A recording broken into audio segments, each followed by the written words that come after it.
Episode की शुरुआत में दिखाते हैं कि जब यानागी को पता चलता है कि कूचो उससे अपना फीलिंग शेयर करने के बजाय में ये कहती है कि वो उसका बहुत ही अच्छा दोस्त है, तो ये जानकर यानागी काफी ज़्यादा हैरान रह जाता है और उसका पूरा का पूरा उम्मीद ही टूट के रह जाता है। वहीं पर वो अपने बात को पूरा करते हुए उससे कहती है कि मुझे ये विश्वास नहीं हो रहा है कि मैं अपने दोस्त की खुशी में खुश क्यों नहीं हो रही थी। मुझे लगता है कि मैं कुछ गलत समझ ली थी। क्या मेरे पास अभी भी तुम्हारा दोस्त रहने का हक है? पर्सनली मैं तुम्हारा दोस्त बने रहना चाहती हूँ। उसकी सभी बातें सुनकर यानागी काफी ज्यादा शॉक्ड हो गया होता है और वो चिल्लाते हुए कहता है कि ये बिल्कुल सही नहीं है। कह दो कि ये सही नहीं है, ये दोस्ती नहीं है। ये सब बोलकर वो काफी ज्यादा निराश हो जाता है। लेकिन तभी वो कुछ रियलाइज करके उससे कहता है कि मुझे लगता है कि तुम ऐसा मेरे पास्ट के बर्ताव के कारण बन गई हो। ये बोलकर वो उसे कुछ सेकंड के लिए देखता है और एक गहरी सांस लेकर कहता है कि चलो एक आखिरी गेम खेलते हैं। कूचो थोड़ी से चौंकते हुए उससे पूछते कि तुम अचानक ये क्या बोल रहे हो। वहीं पर यानागी उसके तरफ अपना उंगली पॉइंट करते हुए कहता है कि ये सच में फाइनल गेम होगा। अगर मैं तुम्हें तुम्हारे फीलिंग्स को रियलाइज करवाने में सफल हो जाऊंगा तो मैं जीत जाऊंगा। बोलो क्या कहती हो। कूचो थोड़ी से कंफ्यूज होते हुए पूछते कि ये अचानक तुम क्या बकवास करने लगे हो। यानागी उससे कहता है कि अगर मैं जीता तो मेरा प्राइज ये होगा कि मैं तुम्हारे रिंग फिंगर में रिंग पहनाऊंगा। हम दोनों में से सिर्फ एक ही विनर होने वाला है। अब इसके बाद में बताया जाता है कि एक वक्त की बात है जब एक लड़का हुआ करता था जिससे कि लगता था कि वो अपने लाइफ का विनर है, लेकिन उसका ग्रैंड इल्यूजन अचानक एक दिन एक लड़की के द्वारा डिस्ट्रॉय कर दिया गया था। जिंदगी में पहली बार उससे लगा था कि हाँ वो हार गया है और वो उस लड़की को हराने का कसम खा लिया था। और पिछले 10 सालों में धीरे धीरे उसका कम्पिटिटिव स्पिरिट चेंज होकर प्यार में बदल गया है और उसने एक फाइनल गेम स्टार्ट कर दिया है। अब उस गेम का आउटकम क्या होगा वो तो वक्त ही बताएगा। अब इसी के साथ में यानागी को दिखाते हैं जो कि अपने घर में ब्रेकफास्ट करते वक्त कल रात वाली बात को याद करके तो शर्माते हुए सोच रहा होता है कि आखिर मैंने कल रात को क्या कर दिया था, आखिर मैंने उससे ये सब क्या बोल दिया था। मैंने तो प्रैक्टिकली एक मैरिज प्रपोजल कर दिया था, आखिर मैं कल रात को कितनी दूर चला गया था। उसे वैसे एक्ट करते देखकर उसकी बहन थोड़ी सी चौंक जाती है। तो वहीं पर यानागी किसी के रिएक्शन पर कोई भी ध्यान ना देते हुए अपनी दुनिया में खोया हुआ होता है और सोच रहा होता है कि कूजो को जलन हो रही थी, वो अभी अपने फीलिंग्स को लेकर अवेयर नहीं है, लेकिन ये बात तो पक्का है कि वो ऑलरेडी मेरे प्यार में पड़ गई है। 20 साल के प्रिजर्वेंस के बाद में लगता है कि मेरा जीतने का दिन आ ही गया है। अब इसके बाद में जब वो कॉलेज जा रहा होता है तो रास्ते में वो कूजो से मिलता है, जिससे देखकर कूजो थोड़ी सी साई फील करते हुए उसे गुड मॉर्निंग विश करती है। वो देखकर यानागी थोड़ा सा चौंकते हुए सोचता है कि कहीं वो साई फील कर रही थी क्या, कहीं वो कल रात भर में ही तो अपने फीलिंग्स का अवेयर तो नहीं हो गई है ना। वहीं पर कूजो उससे कहते वेल पता नहीं क्यों बट जब मैं तुम्हारा चेहरा देखी तो बस थोड़ी सी नर्वस हो गई थी। ये सुनकर तो यानागी फिर से काफी जैसे शॉक्ड होते हुए सोचने लगा होता है क्या। वहीं पर कूजो अपनी बात को पूरा करते हुए कह रही होती है कि कल रात को मेरी मम्मी भी यही बोली थी। मुझे लगता है कि अब मैं काफ़ी सारे चीज़ों से वाकिफ़ हो गई हूँ। मेरे पास ज़्यादा दोस्त नहीं है, सिर्फ तुम ही हमेशा मेरे साइड में रहे हो। ये सब सुनकर यानागी काफ़ी ज़्यादा एम्बैरस होते हुए काफ़ी ज़्यादा साई फील करने लगा होता है और थोड़ा सा नर्वस होते हुए कहता है कि ऐसा नहीं है। ये सब बोलकर वो काफ़ी ज़्यादा खुश होकर सोचने लगा होता है कि कहीं वो सच में कन्फेस तो नहीं करने वाली है ना। वहीं पर कूजो अपनी बात को पूरा करते हुए कहती है कि इसलिए मैं तुम्हारे साथ अभी भी हमेशा के लिए रहना चाहती हूँ। ये सब सोचकर वो सोचता क्या सच में हो रहा है, क्या वो सच में कन्फ्यूज तो नहीं करने वाली है ना। वहीं पर कूजो अपनी बात को एक स्माइल के साथ में पूरा करते हुए कहती है कि एक दोस्त के जैसा। ये बोलकर कूजो वहां से निकल जाती है और चैन की सांसें लेते हुए सोच रही होती है कि फाइनली मैंने वो कह दिया।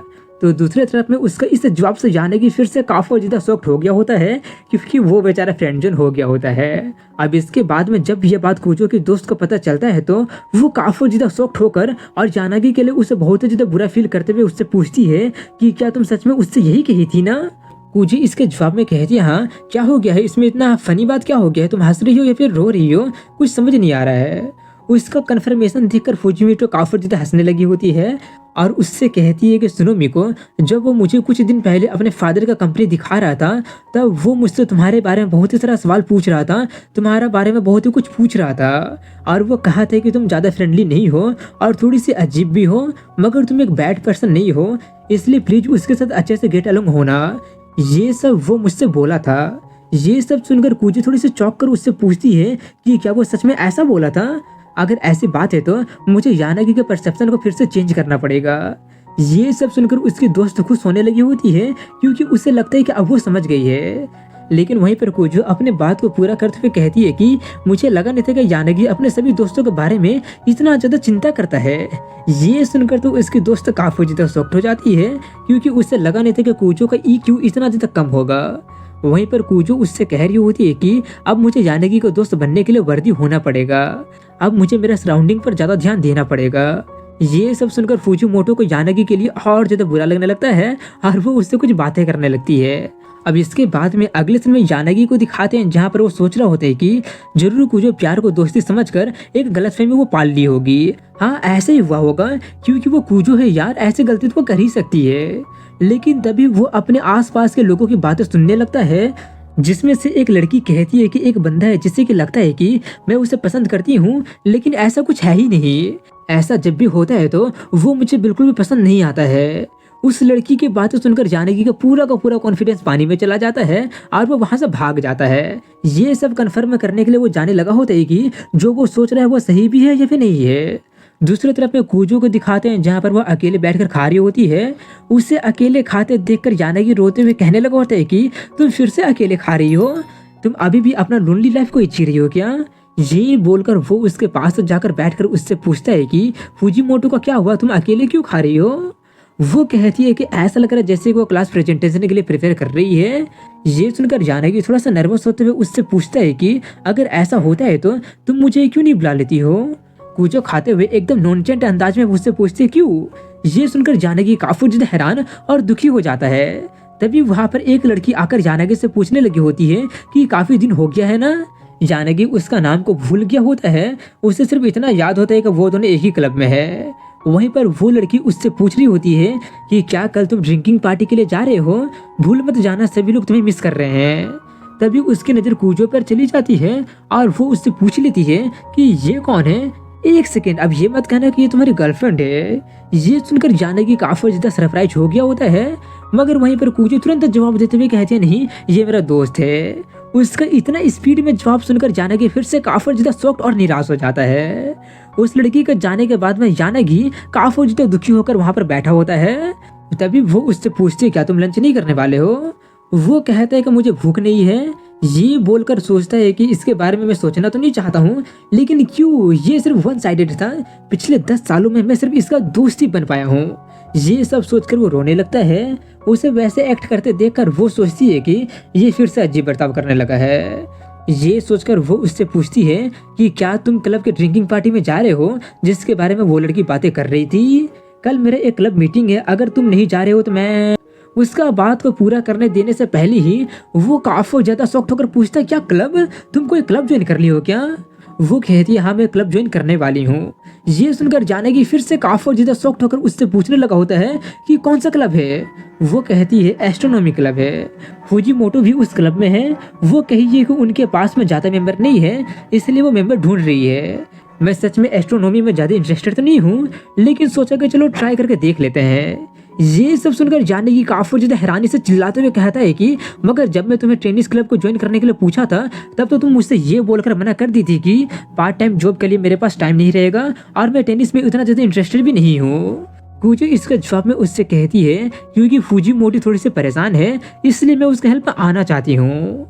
ये सब सुनकर यानागी और ज्यादा निराश होकर कहता है कि मेरे बोलने पर तो तुम ज्वाइन नहीं की थी ना, आई बेट कि मेरे अलावा कोई और पूछेगा तो तुम जरूर ज्वाइन कर लोगी। उसकी सभी बातें सुनकर कूजो उससे पूछती है कि याकर तुम क्या बोल रहे हो? ये बोलकर वो उसे छूने जाती है, मगर वो उसका हाथ को पकड़कर कहता है कि अब बस भी करो।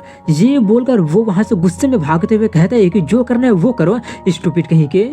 जिससे कूजो काफी ज्यादा कंफ्यूज हो जाती है कि अभी अभी क्या हो गया।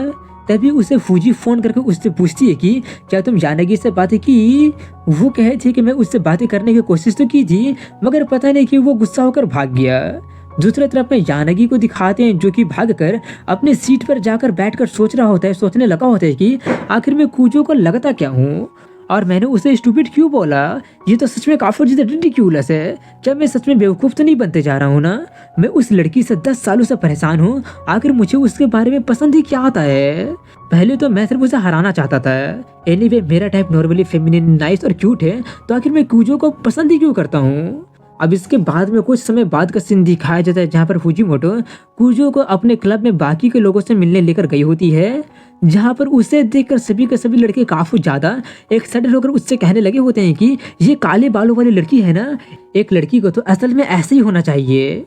वहीं पर कुजो खुद को इंट्रोड्यूस करते हुए उनके सामने बॉ करती है। वो देखकर सभी लड़के और जिसे चिल्लाने लगे होते हैं, कहने लगे होते हैं कि उसके पास में तो ऐसा संस्कार भी है जिससे कि मॉडर्न जापानीज लड़की लैक करती है। तभी फुजीमोटो उससे उनके बर्ताव के लिए माफी मांगने लगती है और वो लोग उसके लिए एक वेलकमिंग पार्टी करने के लिए कहते हैं। अब इसके बाद में रात का सीन दिखाया जाता है जहाँ पर यानागी अपने क्लब के ड्रिंकिंग पार्टी में चला गया होता है, जहाँ पर सभी लोग यानागी को काफी अच्छी तरह से ट्रीट कर रहे होते हैं, उसे काफी ज्यादा अटेंशन दे रहे होते हैं। वो सब देखकर यानागी सोचते काफी वक्त हो गया है ऐसे वक्त बिताए हुए, काफी सारी चीजें मुझे परेशान कर रही थी, मुझे लगता है कि शायद यही मुझे सूट करता है, मुझे लगता है कि शायद यही सब चीजें मुझे सूट करती है, मुझे लगता है कि मुझे अब कुजो के बारे में भूल जाना चाहिए। वो ये सब सोच ही रहे थे कि तभी उसका कॉल बजता है और कॉल पर फुजीमोटो होती है जो उससे कहते हैं कि हम स्टेशन के सामने में वेलकमिंग पार्टी कर रहे हैं, क्या तुम आना चाहोगे? यानागी रिप्लाई देते हुए कहा था मैं भी अभी एक ड्रिंकिंग पार्टी में हूँ। इसकी रिप्लाई में वो कहते ओ कोई बात नहीं, दरअसल बात ऐसा है कि सीनियर कुजो को कुछ ज़्यादा पीने के लिए दे रहे हैं और मुझे नहीं पता कि वो ठीक से रह भी पाएगी या फिर नहीं, कहीं वो रास्ते में गिर तो नहीं जाएगी ना। अगर तुम्हारा पहले से प्लान है तो अब कुछ किया नहीं जा सकता है। ये सब बोलकर वो कॉल कट कर देती है, जिससे वो काफी ज्यादा सख्त हो गया होता है और सोचने लगा होता है कि क्या कुजो अल्कोहल को हैंडल कर पाएगी। मुझे पता है कि वो खाते वक्त ज़्यादा नहीं पीती है, मगर मेरा मतलब है कि वो हाल ही में 20 साल की हुई है। नहीं, मुझे उसकी ज़्यादा चिंता नहीं करने की ज़रूरत है। नहीं, मुझे उसकी ज़्यादा चिंता करने की ज़रूरत नहीं है। मुझे अभी इससे कोई फ़र्क नहीं पड़ता कि उसके साथ क्या हो।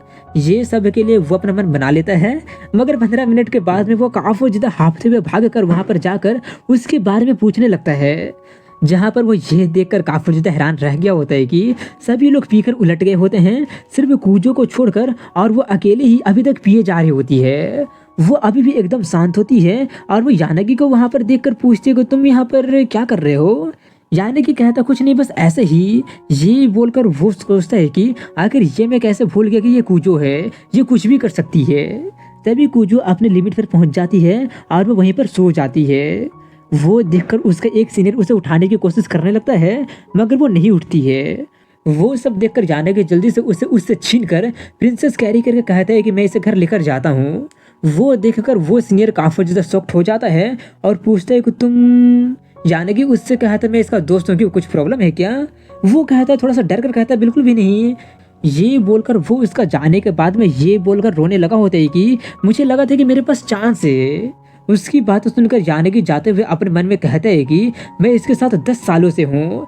वो उसे लेकर जाते हुए कुछ देर पहले वाला बात को सोचता है, जहाँ पर फुजीमोटो उसे बताती है कि कुजो ये क्लब अपना वर्ल्ड व्यू बढ़ाने के लिए ज्वाइन की है। वो बोली है कि वो अपना वर्ल्ड बड़ा करना चाहती है जिससे वो तुम्हारे लिए गुड इनफ बन सके।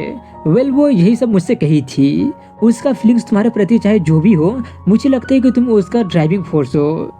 वो सब सोचकर यानागी खुद से कहता है कि मैं तुम्हें 10 सालों से चेस कर रहा हूँ, तो ऑफकोर्स मैं तुम्हें हमेशा फॉलो करूंगा।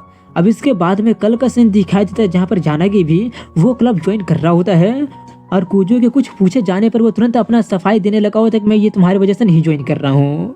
वहीं पर उससे देखकर फुजीमोटो काफी ज्यादा खुश होते हुए सोच रही होती है कि मुझे पता था कि अगर मैं कुजो को ज्वाइन करवा लूंगी तो यानागी अपने आप ही चला आ जाएगा और वो काफी सारी नई लड़कियों को भी अट्रैक्ट कर लेगा। अब इसके बाद में कल का सीन दिखाया जाता है, जहाँ पर 2 लड़कियां एक रेड हेयर वाले बंदे से काफी ज्यादा बातें कर रहे होते हैं। तभी उनकी नजर यानागी पर चली जाती है, जिसे देखकर वो दोनों लड़कियां उसके बारे में बातें करने लगती है। तभी यानागी के पास में कुजो आती है, जिससे देखकर वो लोग कहने लगे होते हैं कि वो हमेशा यानागी के साथ ही दिखती है ना, पता नहीं उनके बीच में क्या चल रहा है। कुजो को देखकर वो रेड हेयर वाला बंदा कुछ सोचने लगता है। अब इसके बाद में उनके क्लब को दिखाते हैं, जहाँ पर फुजीमोटो उन दोनों को बाकी के क्लब मेंबर से इंट्रोड्यूस करवा रही होती है। वो सब देखकर यानागी अपने मन में कहता है कि आखिर मैं कुजो के साथ एस्ट्रोनॉमी क्लब ज्वाइन कर ही लिया। हमेशा की तरह मैं हमारे रिलेशनशिप में कोई भी प्रोग्रेस नहीं देख पा रहा हूँ, लेकिन अब मैं थोड़ा सा इम्पेशेंट होना बंद कर दे रहा हूँ। मैंने अब अपना मन बना लिया है कि अब चाहे जितने ही टाइम क्यों ना ले ले, मैं फाइट करूँगा। लेकिन तभी वहाँ पर वही रेड हेयर वाला बंदा आकर कहता है कि मैं भी ये क्लब ज्वाइन करना चाहता हूँ। उस बंदे को देखकर सभी लोग काफी ज्यादा शॉक्ड होकर चिल्लाने लगे होते हैं कि क्या ये फर्स्ट ईयर वाला केस सोमा है। कूजो थोड़ी सी कंफ्यूज होकर पूछती है, अब ये नया बंदा कौन है? फूजीमोटो थोड़ी सी शॉक्ड होकर कहते हैं, क्या तुम उसे नहीं जानती हो? सभी लड़कियां इसे जानती है, ये दोनों काफी ज्यादा फेमस है। जानकी सेकंड ईयर से है और सोमा फर्स्ट ईयर से है। ये बोलकर वो सोमा से काफी ज्यादा एक्साइटेड होकर कहने लगे होते कि मुझे विश्वास नहीं हो रहा है कि तुम भी एस्ट्रोनॉमी में इंटरेस्टेड हो। तभी सोमा मुस्कुराते हुए कूजो को देखता है और अचानक उसके पास जाकर उसका हाथ पकड़कर पूछने लगा होता है कि तुम्हारा नाम क्या है? जो देखकर जानकी काफी ज्यादा शॉक्ड होकर सोचने लगा होता है कि आखिर उसका प्रॉब्लम क्या है। अब कुछ देर के बाद में फूजीमोटो सभी लोगों को कॉलेज फेस्टिवल के बारे में बताने लगी होती है कि हमारा क्लब हर साल प्लेनेटेरियम कैफे करता है। ये बोलकर वो सभी लोगों को बताने लगी होती है कि क्या क्या करना है और किसको किसको क्या क्या काम करना है। और लॉटरी से ड्रॉ करने पर पता चलता है कि इंटीरियर कूजो और सोमा करेंगे, जिससे जानकी का दिमाग काफी ज्यादा खराब हो रहा होता है और वो सोच रहा होता है कि आखिर सभी में से आखिर उन दोनों को ही साथ में क्यों होना था। ये सब सोचकर वो उसे देख कर सोचता है कि कहीं ये सोमा बंदा सच में कूजो को टारगेट तो नहीं कर रहा है ना? नहीं नहीं नहीं, मुझे तो शक है कि वो कूजो जैसे लड़की में इंटरेस्टेड भी होगा। वहीं पर सोमा कूजो से पूछ लेता है कि तुम दोनों हमेशा एक साथ हैंग आउट करते रहती हो, इसलिए मैं ये जानना चाहता हूँ कि कहीं तुम दोनों डेट तो नहीं कर रहे हो ना? ये सुनकर जानकी का कान खड़ा हो जाता है। तो वहीं पर कूजो तुरंत मना करते हुए कहते, नहीं नहीं, हम दोनों तो सिर्फ दोस्त है। ये सुनकर जानकी का दिमाग काफी ज्यादा खराब हो जाता है और वो थोड़ा सा निराश हो जाता है। लेकिन तभी उसके पास में फूजीमोटो जाकर उससे पूछती है कि क्लास के बाद में तुम्हारे पास कुछ टाइम है क्या? वो बिना कुछ ज्यादा सोचे समझे कह देता, हाँ है। ये बोलकर वो उनकी बातें कान लगाकर सुनते हुए सोचता है कि कूजो के साथ तो बिल्कुल भी ऐसा हो ही नहीं सकता है। वहीं पर सोमा उससे पूछता है, क्या तुम अपने हेयर को कलर की हो? वो कहती है, मुझे नहीं लगता है कि इसकी कोई जरूरत भी है और ये पैसे की बर्बादी भी है। ये सुनकर जानकी अपने मन में कहता, सुना तुमने, वो बिना इमोशन वाली लड़की है। वहीं पर सोमा उसके हेयर को छूने के लिए अपना हाथ आगे बढ़ाते हुए कहते हैं कि मुझे काले बाल बहुत ही पसंद है। लेकिन उसका हाथ को उसके हेयर को छूने देने से पहले जानकी अपना जैकेट से उसका पूरा का पूरा मुंह ढक देता है और कहता है, मेरे आने तक मेरा जैकेट को थोड़ा पकड़ो। तो वो देखकर सोमा थोड़ा सा चौंक जाता है और उसे घूरने लगता है। वो देखकर जानकी भी उसे घूरते हुए कहता है, क्या? लेकिन तभी बेल बज जाती है, इसलिए सोमा अपने नॉर्मल सेल्फ में आकर कहता है, कुछ नहीं, बेल बज गया है। वहीं पर जानकी कूजो को घूरते हुए ये कहने की कोशिश करता है कि तुम अपना हेयर उसको छूने नहीं दोगी, जिससे कूजो थोड़ी सी कंफ्यूज हो जाती है कि आखिर उसका मतलब क्या था। तो वहीं पर वो जानकी गुस्से में वहां से चला जाता है। उसके जाने के बाद में कूजो फूजीमोटो से पूछती है कि आखिर वो गुस्सा क्यों था। फूजीमोटो इसका कोई भी जवाब ना देकर मुस्कुराते हुए सोचती है कि अब तो ये और ज्यादा इंटरेस्टिंग होते जा रहा है। वहीं पर जानकी गुस्से में जाते हुए सोच रहा होता है कि उस कमीने का काफी ज्यादा नर्व हो गया है। अब इसके बाद में जब कूजो कुछ सामान लेकर जा रही होती है तो सोमा उसका हेल्प करने के लिए आगे बढ़ता है, लेकिन उसका कुछ करने देने से पहले ही जानकी उसका सामान को लेते हुए कहता है कि मैं तुम्हें एक एडवाइस दे देता हूँ कि ये कूजो पर काम नहीं करेगा और मैं ये अपना 10 साल के एक्सपीरियंस से कह रहा हूँ। सोमा उससे कहता है कि तुम इसके बारे में सच में काफी कुछ जानते हो ना? जानकी थोड़ा सा प्राउड के साथ कहता है, ऑफ कोर्स, क्योंकि हम दोनों 10 साल से एक दूसरे को जानते हैं। तभी सोमा अपना दूसरा दाव चलते हुए कूजो के साथ में जाते हुए कूजो से कहता है, अगर ऐसी बात है तो लगता है कि तुम्हारा 10 साल पुराना दोस्त कैरी करने में मैनेज कर लेगा, इसलिए चलो हम दोनों वहां पर चलकर काम करते हैं। जिससे जानकी काफी ज्यादा हैरान रह जाता है और वो थोड़ा सा इरिटेट भी हो जाता है। वो सब देखकर एक बंदा फूजीमोटो से पूछता है कि तुम्हें नहीं लगता कि ये थोड़ा सा बड़ा प्रॉब्लम में बदलते जा रहा है? वो कहती है कि जब तक अपना काम बन रहा है तब तक हमें कुछ करने की जरूरत नहीं है। वो बंदा कहता है, लेकिन मैं भी ये देखना चाहता हूँ कि आखिर जानकी सेनपाई कितना देर तक सह सकता है। दूसरी तरफ में उन दोनों को दिखाते हैं जहाँ पर सोमा खिड़की को साफ करते हुए उससे ब्यूटीफुल स्टार स्काई के बारे में बातें कर रहा होता है, जिससे जानकी काफी ज्यादा अननोय हो रहा होता है और उसका पेशेंट मीटर काफी ज्यादा फुल हो जाता है।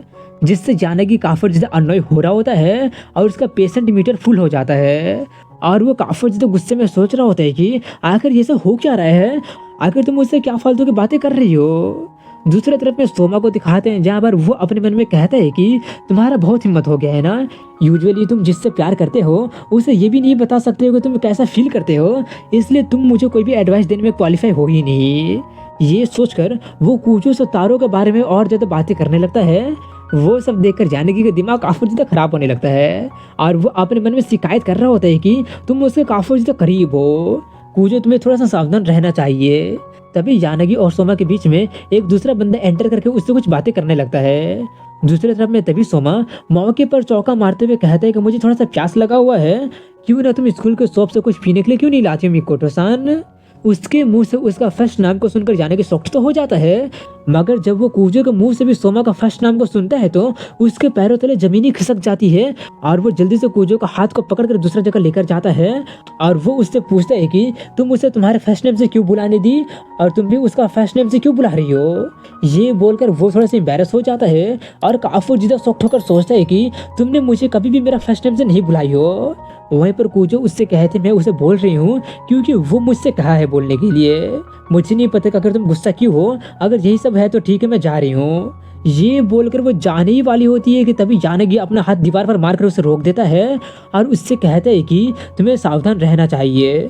कूजो पूछते सावधान रहना चाहिए पर किससे। यानागी कहता है कि उस सोमा बंदे से, कोई भी देख सकता है कि उसके पास एक अल्टीरियर मोटिव है, तुम उसके बारे में कुछ भी नहीं जानती हो इसलिए उस पर ज़्यादा भरोसा मत करो। जिनके पास में काफ़ी ज़्यादा अच्छा पब्लिक इमेज होता है उनके पास में उनका सीक्रेट साइड भी होता है। वो जो उससे कहती है कि ऐसा बाइस्ट होना अच्छी बात नहीं है। यानागी उससे थोड़ा सा गुस्से में पूछते अगर तुम उसे प्रोटेक्ट क्यों कर रही हो। एनीवे वो बंदा उसका बात को पूरा करने देने से पहले ही कूजो उसका हाथ को हटाकर कहते बस तुम मुझसे ये नहीं कह सकते कि मुझे क्या करना चाहिए और क्या नहीं। ये सुनकर यानागी एकदम सुन रह गया होता है। तभी वहाँ पर सोमा कुछ ड्रिंक्स लेकर आ जाता है और वो कूजो को दे देता है पीने के लिए और वो वहाँ से जाते हुए यानागी से धीरे से कहते हुए जाता है कि 10 साल वो भी एक साथ, लगता नहीं है कि ये उतना बड़ा डील भी है। ये सब सुनकर यानागी ज़्यादा शॉक्ड नहीं होता है क्योंकि वो कूजो के कहे हुए बात से अभी तक उभरा नहीं होता है। और इसी के साथ में यहीं पर इस एपिसोड की एंडिंग हो जाती है। तो दोस्तों कैसा लगा ये वीडियो कमेंट सेक्शन में जरूर बताइएगा। तो मिलता हूँ अगली वीडियो में, तब तक के लिए हैप्पी गुड।